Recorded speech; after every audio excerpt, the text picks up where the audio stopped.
आपको पहले राजपूतों के बारे में बताता हूं। राजपूत एक शेर की तरह होता है, क्षत्रिय धर्म का पालन करता है और कभी भी कमजोर पर हमला नहीं करता। राजपूत से यदि कोई दुश्मन माफी मांग ले तो आसानी से माफ कर देता है। राजपूत युद्ध क्षेत्र में कभी भी छल कपट का प्रयोग नहीं करते।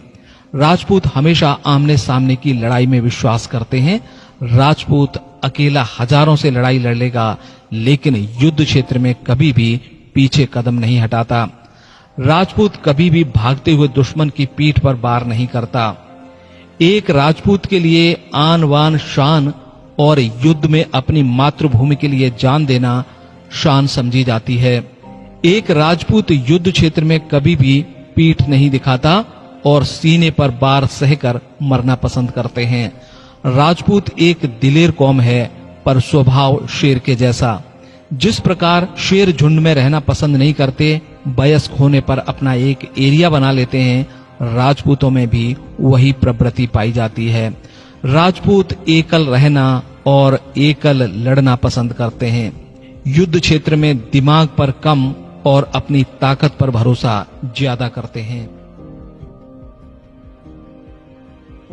दोस्तों, अब मैं आपको युद्ध क्षेत्र में राजपूतों के कारनामे बताता हूं। राजपूत बप्पा रावल ने भारत में इस्लामिक आक्रमण को हराया और फिर इस्लामिक देशों में घुसकर अरब देशों तक अपना परचम लहराया। राजपूत 600 सालों तक अपने क्षत्रिय धर्म का पालन करते रहे और आमने सामने की लड़ाई में 600 सालों तक इस्लामिक आक्रमणकारियों को भारत में नहीं घुसने दिया। राजपूत सम्राट पृथ्वीराज चौहान ने तो 16 बार मोहम्मद गोरी को हराया। महाराणा कुंभा राजपूत योद्धा को कोई हरा नहीं सका, जिंदगी भर वो अपराजय रहे। राणा सांगा जैसे जुझारू योद्धा शरीर पर 80 घाव खाकर एक आंख और एक पांव गमाकर भी 100 से ज्यादा युद्ध लड़ते रहे। महाराणा प्रताप जैसे राजपूत वीर योद्धा जैसा तो आज तक दुनिया में कोई पैदा ही नहीं हुआ। महाराणा प्रताप की तलवार की ताकत इतनी थी कि दुश्मन के साथ घोड़ा भी 2 टुकड़े हो जाता था।